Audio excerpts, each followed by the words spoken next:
అందరికీ నమస్కారం. నిన్న సిరికొండ మండలంలో కురిసిన వడగళ్ల వర్షానికి నష్టపోయిన పంట పొలాలని సందర్శించి ఈరోజు అన్ని గ్రామాలలో విజిట్ చేయడం జరిగింది.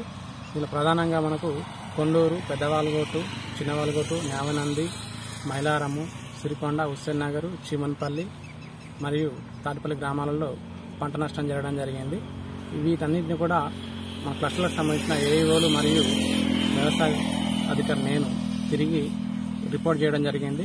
ఈ సుమారుగా 956 మంది రైతులకు సంబంధించిన 1552 ఎకరాలలో వరి పంటకు నష్టం వాటిల్లినట్టు ప్రాథమికంగా అంచనా వేయడం జరిగింది. ఈ నివేదికను పై అధికారులకు పంపించి రైతులకు నష్టపరిహారం అందేలా చర్యలు తీసుకుంటామని తెలియజేస్తుంది.